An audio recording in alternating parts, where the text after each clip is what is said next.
This is the Relationship Capital Podcast, where we talk to the top thought leaders and practitioners from around the world about how to grow your most valuable resource, your network. I'm your host, Adrian Chenault, and Relationship Capital is brought to you by your friends at Contact Mapping, the #1 app for building your network. Hello and welcome back to the Relationship Capital Podcast. I am your host, Adrian Chenault, and I have been really looking forward to this conversation this week because more than any other conversation, I really don't know where this is going to go because I'm talking to somebody who is a specialist in improvisation. So Bridget Quigg is our guest this week. She is the founder of the You're a Genius workshop series, and she has a new book out on Amazon, Up Your Genius, a workshop designed to make you believe you are a creative. That's a mouthful. Goodness. All right. Yeah, we're gonna play a workbook designed to make you believe you are creative. Yeah, it looked good on the cover page, so I like it. I like it. Don't worry. So what's really fun is that Bridget and I connected through another fellow connector, a woman named Teresa, who is just incredible at putting people together. And so we ended up on this sort of like 5-person blind date Zoom call a few weeks ago. And Bridget started sharing about what she was doing. And I was just so intrigued. And the thing that I loved the most, that instantly, as soon as she said this, I was just completely hooked, is that her workshop is called You're a Genius, because I know I'm a genius. I'm just so glad that you know. And so it just made me feel so good that your workshop was called that. So anyway, welcome to the podcast, Bridget. It's great to have you. It's great to have you, Adrian. I appreciate it. Glad to be here. Good. So tell us a little bit about the workshop that you do, and especially how you came up with the title, because I'm endlessly intrigued and in love with that title. But tell us a little bit about your journey and how you started doing these workshops. Okay, I will rapid fire through a couple decades, but I was telling Adrian before we started the podcast, I was raised in a fairly, extremely conservative Catholic home, and I went to a fairly liberal school, Stanford. And when I got there, I was, going to mass off campus, and I wasn't really allowed to make friends with Protestants. I mean, it was no joke. And in the process of going to college, I took an improv workshop seminar. Really. So we weren't actually allowed to perform. We were studying, reading books, going to shows. And what it did was teach me about the principles of improv that are greatly around non-judgment. Everything is an offer. Say yes and, don't block. There's all these theories that apply beautifully to human relationships. And so then I went off to work in the work world, and I was in tech for 14 years, startups here in Seattle, mainly in marketing, and content marketing director majority of my career. And I would bring these principles back to my teams, and I would use them in how I manage my teams. And I also the whole time was doing comedy and improv and sketch comedy. I write music and play it on the guitar and do a lot of comedic music. I did 5 one-woman shows. So I was producing all this creative content while, working in a pretty intense environment. And over time, basically, it became obvious to me that the sort of stuff I had in the back of my head that was affecting how I treated and managed and worked with people could be brought to this setting. And that had a lot to do with how I created my You're a Genius workshop. And if you want, I'll just say the You're a Genius part. On every page of my website, I have written the line, I believe every person is a creative genius. And this idea came to me, I guess it just felt so true. I don't remember the moment that exact line came, but when it did, I was like, yeah, I do believe that. And if you look up the word genius, it's just an innate ability. It's something you're born with. It is not a once-in-a-generation mind. So I grabbed it and went with it, and I like how it makes people a little excited and uncomfortable at the same time. Yeah, that's I think there's always goodness there when you're sort of intrigued and maybe a little confronted and a little sort of like, why I need to find out what that's all about. And you want to go and explore it. Yes. And so talk about how you have taken this work and how it has helped you to be able to help others. And then in turn, how that has kind of opened up doors for them to maybe go from not seeing themselves as creative, as not seeing themselves as being a genius in any way, to starting to recognize that within themselves. Well, the majority of what I can tell you is just the impact the sessions have would be my first example. I do hear from people afterwards sometimes who tell me about basically risks they took. It's a big thing about being creative is it helps to be in a culture that acknowledges and supports people expressing themselves. And that's really what the workshop is about. It's about a team environment or work environment that in which everyone understands the concept of yes and versus yes but. For example, it's something that I teach, whereas yes and is acknowledge it and build on it. Acknowledge everything. Yes but would be acknowledge it and then like probably wouldn't work, probably don't have the budget, probably don't have the money, probably don't have the time. Like it's easy to shut things down. It's the easiest thing to do. Yes and is, okay, I hear you. We tried that before, didn't really have the budget for it, so we put the brakes on it, but I'm happy to hear from you on why you think it's important. Maybe we can talk about that in your next one-on-one, right? So I teach people stuff like that, and I hear back basically that they use the language of the workshop, especially, for example, sales teams, where they're really grinding it out and pounding the phones, and they'll shout it out, like, man, you were so yes-anding on that call, dude. You were so listening in, like we talk about listening and building, and so those are the bits of feedback I get. That's more about a shared belief that everyone has something to offer. Kind of shifts teams from bummed out or negative, especially in these times, to playful, at least more playful. That's good. Playful is a great word. Yeah. So I'm so intrigued on that, and especially I loved the sort of nod towards salespeople, because I think for many of us, for many of our audience, many of our listeners, they are somewhere in that world, right? They're in this place of trying to grow their business. They're in the world of being an entrepreneur or a business owner or somebody who's growing what they're doing, and they're trying to get out there and meet people and create a real connection. And so how does that what does yes and look like in an interpersonal kind of conversation where you're trying to figure out if somebody is a good fit as a prospect or a client? Such a good question. It gave me chills. Like, this is what I love. And it was sort of a process of discovery for me to figure out how much sales teams liked this work. That was interesting for me, because I've done it with accountants and marketing teams and all different groups. Salespeople really hook into it because if you think, I'll just back up a little bit. If you think about what happens on an improv stage, people are creating together in an instant, in a setting of great trust. They have no idea what's going to happen. And they get in this TikTok mode, right? Where I offer, so I make an offer, you yes and me back, you build on what I said. So, hey, I love your hat. Thanks, just got it at the Goodwill. Have another one in my back pocket. You want it? Like, let's go. It's the hat conference. We're going to go win the prize. Whatever it is, you start to build on each other very naturally. But there's so much to it. The yes part means you just listened. And the and means you're going to take what you just heard and integrate it into your reply. And there's a lot of games we play that really push that discipline, if it is a discipline, to not be all up in your head with what you think you want to say next. You're pretty sure they're going to need to hear. And just staying present, listening, and trusting that this creative font you have, and I can describe that in just a moment, will give you what you need that will respect and integrate what they just said. Because like I say, if yes and is acknowledge and build on it, that acknowledge piece feels really good. People really like to be acknowledged. Being ignored, that's called a block in improv, stinks, and it kills a scene.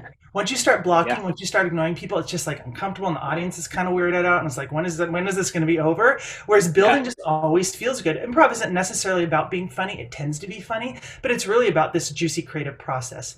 And if I may, I just would like to state my theory of creativity, all right? So I believe everyone has an infinite well of creativity inside of them. It is truly bottomless. You cannot dry it out. If you're alive on this planet in this moment, you are so creative. If you're surviving every day, you're constantly solving and changing and improvising.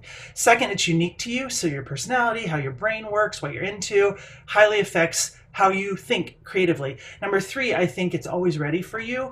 People say like, oh, I'm not feeling creative right now. And I understand that sometimes you're not ready to write a song or write a play, but you actually are almost constantly using this ability to come up with new ideas. And then the other thing I would say is the world needs to hear it. So I'm a big believer. That's more my philosophy. The other three I just think are true. But then that fourth one is like, I really believe in every moment. Every person is there with something to offer in a way that will help the group. And if you get in that mindset of respect for your own and others' creativity, it's very charming. Let's put it that way. That's not, salespeople want to make quick connections. They want to make it close. It's very charming to acknowledge and respect people's, offerings.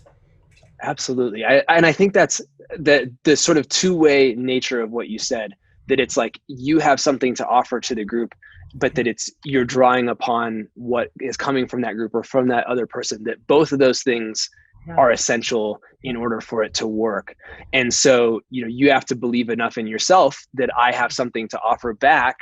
And I also have to be confident enough in myself that I can take what you throw over the fence and do something with it, instead of just, I'm so locked into like this script or so locked into this, and I'm up here thinking about what I'm going to say so much that I missed what you actually were trying to hand me in the first place. Right. And so, have you had experiences yourself, or can you point to experiences of people that you've worked with in your workshops or other work that you've done, where you've seen this really like enhance their interpersonal conversation skills?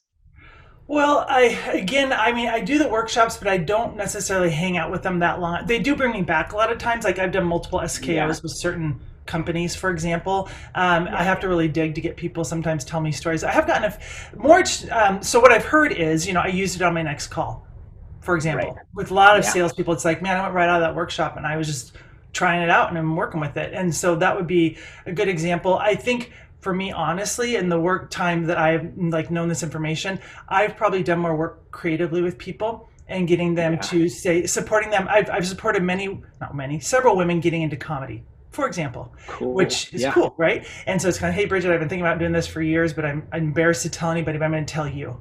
So I've heard that more than once. And so I'll work with them on their jokes, for example, or their set, and we'll talk it through. And it's powerful to watch someone transform when you're able to hear their idea and be like, that's good. Are you on the right track with that? Or what if you thought about this way? Or here's some tips for you. I think that's more the work. And then creative writing classes I've taught, where people want so badly to express themselves, but they judge it all. They judge it all right about here. You know what I mean? It's just like, they judge it right about here and they can't write it down. So a lot of the warm up in my sessions, we play a lot of games, but they all increase in risk, if you will. So we start with just like word association, just like get anything out of yourself. And then we move it more into a more challenging, finesse-filled interchanges with other people that require you to do that listening, to have that trust. So I don't know if that answers your question, but more than I would say in the arts. I have been around people over time a little bit more. Yeah. And what are there any exercises or any tips that you offer in the workshop about like how to retrain yourself to be that more fully present and to really receive what the other person is sharing with you? Yeah. So these are going to sound fun and maybe even frivolous. I don't think anything that you do in the mental exercise of these workshops is frivolous. It's just play makes us learn quicker. I think sometimes makes us more open to learning. So I'll give you two game examples. One is called Let's Go on an Adventure. This is like a classic yes and game. It's fun to do in the car with your family if you want. But you get, say, 5 people. You number yourselves off, 1, 2, 3, 4, 5. You figure out an order. First person says, let's go on an adventure. And every phrase after that begins with yes and. So the next person will say, yes, and we'll go to Tahiti. That's all they get. All right. So they got one idea. This is not a bulldoze everyone and give 25 ideas. You get one idea and then you let go, which is a very improv concept, right? You don't hold on and take responsibility for all the show. Next person, yes, and we'll all get matching outfits for our trip to the beach. Yes, and we'll each have a parrot on our shoulder that sings our favorite 80s song. Yes, and we'll all get matching frothy drinks and be actually photographed by magazine because we look so good. And so each person is adding something that you don't expect. And if you listen well, you're going to add something that's wonderfully in line with what just happened. And now you're all just kind of cracking up, right? If you want all of a sudden for everyone to go to outer space, you might jolt the group, right? And now we're on Mars, and everybody's like, how do we get to Mars? And my example I like to say is, what if you just had Martians land on the beach? Now you've kind of opened up the idea, and the next person can decide if they're ready to go to outer space or not, or if they're going to invite the Martians to the party. So within these very simple games are lots of lessons. Improv has a lot of guidelines. The other one I was just going to mention is called Port Key. So I actually have both of these. I have a YouTube channel, just a handful of videos. Both of these I have videos that will explain them a little better if you're interested. Port Key is a storytelling game. And the idea is the first person, once again, we're in an order, is given a suggestion. So this is they get oranges, all right, from me, the teacher, whoever. And they'll say, oranges, oranges takes me to. So that's the line you start. Oranges takes me to Disneyland 1985 when I went for the first time with my family. And I recognized that the land we were standing on was once full of orange groves. It kind of made me sad because I thought, wow, I'd rather kind of have this be orange groves because I didn't really like Disneyland. Whatever it is, that's your story. Next person. Disneyland. Disneyland takes me to last summer. I went to Disneyland with my family for the first time, and I ate so many Mickey Mouse shaped ice cream bars that I thought I was going to be sick, but I had a really fun time. Next person, ice cream bars takes me to 8th grade, whatever it is. So you're always listening to the person right before you, and you're harvesting a word from what they said, and you're trusting that your inner storyteller, which is massive, will come up with a quick vignette to move things along. And you know what? Always does. No one freezes on this game. It's incredible. And in fact, I'd say they have so many stories, they hardly know which one to pick. It's fascinating. But it's only fun if you're listening, right? And you have to relax and trust yourself again. So that was a lot of information. That's 2 games that are really fun to play. That's great. No, I love those. And I love playing that. And I really like your suggestion. So I have young kids and, trying, like the games in the car or those sort of things, like you're always looking for that kind of stuff. And, to be able to actually pass those things and those skills along to my kids early on in life is something that would be fun. And, the crazy stuff that comes out of kids' mouths, it even makes it more fun. I can't imagine. Yeah, I've not done it. I've only taught one improv class to like 5th graders one time, and it was fun. But yeah, they're wild. Like I would love to do more. Yeah. Yeah. A lot of it would be inappropriate with my children. Not safe for work. Oh well. Yeah. So wow, that's really cool. Okay, and so as you think about the work that you've done, you and I had a conversation before, and you talked about kind of the intersection of what you're doing around improv and some of these kind of chance moments that happen in life that can impact our journey. And so I'd love for you just to share a little bit about that and for us to talk about that as well, because I think that again, it really fits into some of the things that we talk about with relationships that, many times those chance things that happen are a chance meeting or a chance sort of like you bump into someone that changes things for you. And so can you talk a little bit about that, Bridget? Sure, I'm happy to. I mean, I was talking a little bit before the session, I know, about how I took that improv class in college. There really was a seminar, and all we did was read books and go to class or shows. We didn't even actually do improv. We studied the concepts, and it truly changed my life because I was sort of raised in such a conservative environment where there was there's kind of us versus them going on. And I became a person who recognized just to say yes and to take the offer. And it really expanded my friend group because suddenly everyone was an interesting, cool person who could be my friend. And this woman, Tracy, you mentioned, I think is a great example of this. But I think there's a beauty in accepting the offer of someone walking into your day. And maybe even being the one who starts with an offer of chatting them up, asking them an interesting question. It's so world expanding for you, and you really don't know what's on the other side of that mind and heart that you're about to engage with. But a yes and attitude where you're going to take in whatever they're offering, even if it's silence to start, and build on it with respect. I can't imagine there's a better way to increase your network, or if it's an email to them, whatever it is. Yeah, I don't know. Yes and is just so fundamental to, I think, that perspective of respect and growth with people.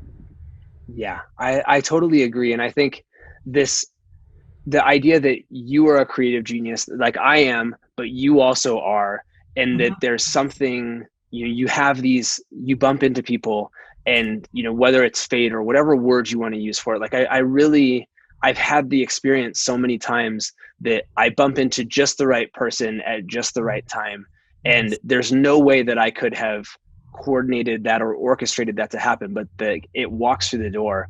And I'm sure there's many other times where that actually was supposed, the date with destiny was there and I walked right past it, that you miss it because you realize that it's there. And, thankfully there's such an abundance that I think it always, the right things happen, I believe.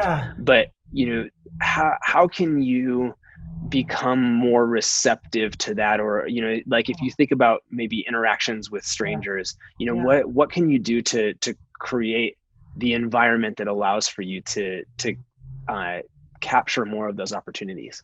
Right. Well, I think that's an interesting point, and I don't know if we talked about this, but there's that theory that like you kind of get it back what you put out, and I am a Yeah. big fan of basically taking care of myself in a way because of that.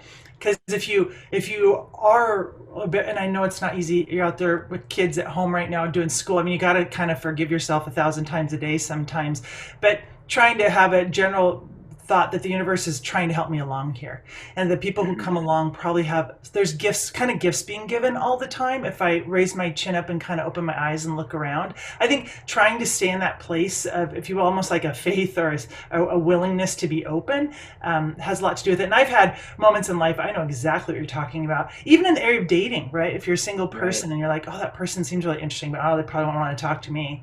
Hey, if you find them interesting, you're probably onto something. There's probably a Right. kismet there that's ready to be explored. Same with business relationships. You're at a conference. Who do you talk to? Well, if someone kind of catches your eye, it's probably a great time to go up and say hi, or if you see them later. It's just, I think there's little signals we get sometimes that are asking us to go towards something. And they're just really fun to follow, but it takes bravery. And that was something I was talking to a friend about. I feel like we don't talk enough sometimes about bravery. We talk about like, go for it, do it, burn the boat, storm the island, I know, as Tony Robbins says. But really at the root of that is a willingness to take a risk, and to Yeah. not feel like you're failing if it doesn't go the way. Just be like, yeah, I did that, good for me. And find people in your life who say that kind of, yeah, man, you went for it, that was good. Who cares Yeah. they didn't respond the way you wanted them to respond? Like, you did it. It helps. Yeah. Yeah. You are exercising your own sort of journey of Yeah. resilience and bravery and putting Yes. it out there, Yeah. and you know separating yourself from that. However that other person responds probably has far more to do with what's going on and with them than what is going, than how whatever you happen to say or not say in that moment. There's a lot of freedom in that. Yeah, right. I'm just here to have a good time. Kind of. I hear people say that. So it's like, that's a good attitude to have. Yeah, yeah, totally. There's kind of a freedom that comes from that.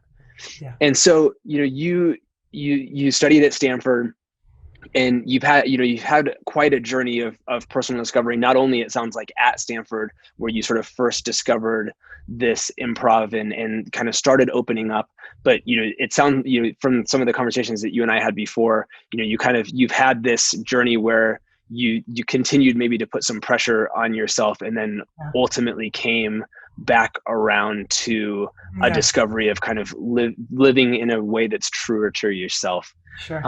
And so can you talk a little bit about that journey and kind of how you came around to being more true to yourself? Yeah, yeah. So I think you might reframe. I think I mentioned I attended med school briefly. Does Yeah, that? yeah, Okay, yeah. yeah. Yes, yeah. That's what I'm Yeah. after. So yeah. I went to college thinking I'd be an international relations major, study a bunch of languages, and write for National Geographic. That was my dream. That's what I wanted. And not to get too heavy, but I think people can relate to this. My father was diagnosed with cancer a month before I started school. Life changing, right? And it was that Wow, yeah. stage 4. See ya, got 2.5 more months and this is it kind of a deal. So our family entered this journey, right? He ended up living 2 more years. So he passed away in the middle of my college years. And in that time, I thought, I'm going to be a doctor and I'm going to save him and everyone else. Cancer's, crap. I hate it. This whole, I'm going to do better than everyone because I'm going to fix this, But Yeah. basically, I Wow. spent years after that recovering from the fact that that really wasn't the right path for me. And it came from a place of good intention, but it wasn't working out. And by the time I got to med school, I attended the University of Washington back in 1999. I was entering class, showed up. I was already so ill. And I mentioned this to Adrian. I went through a terrible illness. I was having these like seizure activity in my brain, but I didn't have epilepsy. Like all these things were kind of going wrong in my body that were mysterious, right? And no one seemed to be able to help me. And the way I got back, and I crawled back, and I was cleaning people's houses. I was serving coffee for $7 an hour. I didn't feel very good. And this is as a Stanford grad, and all my friends were off getting PhDs, right? It was a not an easy time for my ego. Yeah. But I crawled back because what I started to pay attention to is what felt good for me. And these were the simplest things. I picked up the guitar after years of wanting to, and I met a friend. I was telling you, playing basketball, who was like, "You're tall. We need you. Get in the game." And I wasn't quite well yet, but I went for it. And this person, of course, ends up being this wonderful teacher who is also a singer-songwriter and had a huge influence on me and moved me towards music. And then another friend, actually basketball brought a lot of good friendships. I got on another team, and this time this guy said, "My friend does this storytelling night. I think you're really funny. I think you should come do a storytelling." night with us, or you should be on stage. Like, I would never do it, but I think you could. And I was like, all right. And I ended up, kind of frankly killing. Like, people were rolling. I just told a story that I knew was kind of funny, but I didn't expect what I got, which was, you should do this again and again. And now, I'm in 5 one-woman shows later, and a lot of performance and comedy later. It just, the universe would open these little doors, and these people would walk in and be like, you know what, I think, you should do it interpreting. You speak Spanish. I was a medical interpreter for 2.5 years. So I blended medicine and my Spanish speaking. And I started to return, but I only did things that felt right as much as possible. And then Right. anytime I did something that was kind of not as appealing, but that should word came in. Oh Yeah. man, I paid every time. I felt a little tired, felt a little sick, ended up having to hit it in reverse and back out of that situation that I committed to, right? So I got real good at like, oh, this feels right, or like, oh, I want to like this, but I don't. That's a lot Yeah. of it. Sometimes the options you get are fantastic on paper, but they're not for you. Med school is a great example, you know? Yeah. Yeah. So yeah. Wow. That's so big. And you're right. I mean, I think, coming from, I think in our own ways, there's so many times where like you go, you try to press through something that's not working. Yeah. And, sometimes unfortunately it takes until it's physical, or it's some, Yeah. like the pain has to get bigger than your pride. Right. And you have to, like you finally withdraw, and then to go through a period of time where you are ostensibly kind of behind the curve compared to these Yeah. peers or whatever it Sure. is, and that is a challenge. But I think just allowing relationships to and these encounters Mhm. to guide your path, Yes. there's such a beauty that comes from that starts, the world starts opening up, and in very different ways, but in so many similarities. That same thing where like, you step through a door, and what you thought was on the other side of that door that was this wide, and it's really, it's like there's this Yes. entire new landscape that you Yes. didn't even know was Yes. possible. Yes. And it keeps happening. Like you keep Yeah. like now I step through the next door, and it's another entire new universe that I had no idea about. I spent a lot of time living outside the United States, and it was like, I'm going to go to this place for 3 years. I have a plan. I'm going to that place for 3 years, and then I'm Yeah. done, and I'm coming back home, and that's what it is. And it was Yep. like, no, no, no, no, that's not how this is going to go. And like, you got there, and then it was like, oh, well, what about, you should go to Australia now. And so then I went to Australia. It's like, and all this, and it was so much richer than I possibly could have imagined. And there's just no way that you couldn't, what is out there for you is better than the story. The improvised version is better than the script, right? True.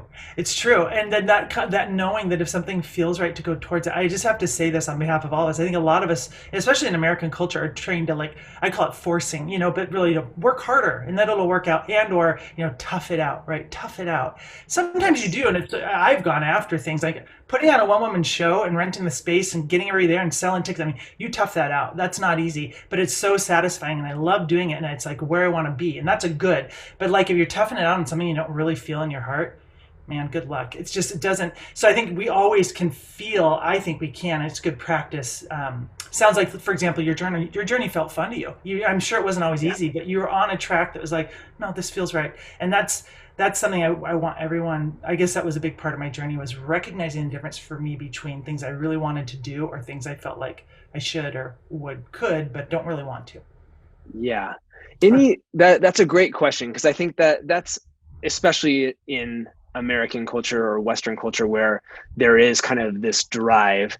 And Yeah. on one hand, like I think the challenge is to separate those two things, right? Like what situation is med school, and what situation is the one woman show? Like Yes. both feel Yes. impossible, but one is like taking you down a path that your heart wants to go down, and one you're like going hard against the grain.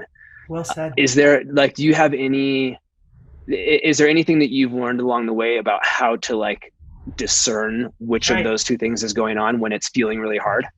Yes, and I actually love the ask. This kind of goes back to my original thing about creativity and how you have this infinite well, but what that implies is it comes from inside of you, right? And Right. I have a teacher reader person. I read their book, and they always talk about drop into your heart and see what's there. right? Because basically med school came from here. It kind of came from my heart, but it mostly came from my Right. head. Like, I should do Right. this. This is important. I can fix this. I'm a smart kid. I could be a doctor. And instead of just being like, but do I want to, bringing it down to my heart, I'd probably been like, no, I want to be an international relations major and write for National Geographic, and someone else can help with cancer and I can help in other ways. You know what I mean? Like, there's Right. breathing, meditation, get some exercise, and then think about that decision. And really don't also, I think a lot of us get into like, I have to solve it all or do it all, or if I don't do it, no one else will. I really believe like there's so many ways we could pressure ourselves. There's so many things we could try and fix in this world. But I think that once again, back to your unique stamp of your creativity, you have things that you're going to be particularly helpful with, and they actually come from a place of relaxation, enthusiasm, joy, Yeah. pleasure in doing things, like kind of that desire to bite on it. It's like, ooh, I want to try that. Yeah. I'm interested in that. That person's really cool. I'd like to go get closer to them and talk to them. That they have a good vibe. Someone else is not feeling that same way. They're on the other Right. side of the room because they're interested in that person. So it's like to take the pressure off yourself, to boil the ocean, that FOMO energy, screw it. Like it's very empowering and very relaxing, very healthy to be able to say, nope, this is where I'm at, and that's enough. That's Yeah. enough. Yeah. That's huge. Yeah. And I think you're right. That sense of going back into the heart, and maybe for each one of us that might be different. Like for, that Yes. might be yoga for one person, that might be going on a hike for one Yeah. person, that might be getting in the swimming pool. I think we all sort of have different places where, you feel this sort of like ability to relax and like to be able to kind of hear your inner voice. But figuring out what that is, or remembering what that is, because you probably already know, and if you don't, it's not that you don't know, it's that you have forgotten. And so And or getting back to that.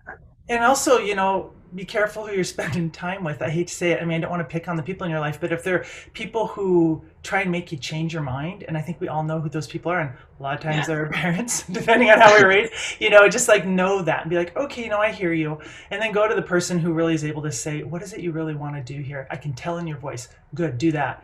Or if you can only do it by journaling by yourself to get yourself out of wherever you are. I mean, those are real moments, right? Of like, Yeah.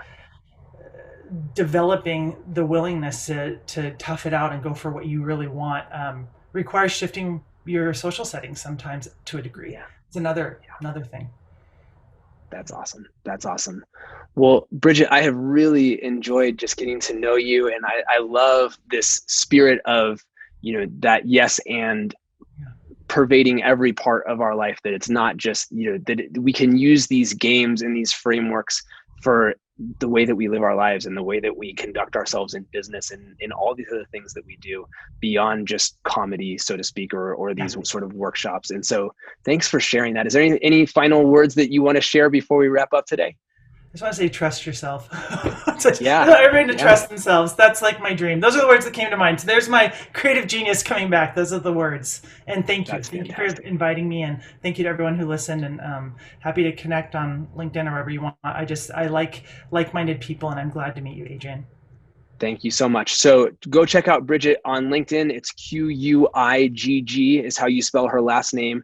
And go find her book on Amazon. It's Up Your Genius, a workbook designed to make you believe you are a creative. And this woman, we've gotten to spend quite a bit of time together now. She's the real deal, and you want to be around what she's up to. So thanks again, Bridget. I really enjoyed it, and have a great rest of your day. You too, Adrian. See you. Thanks.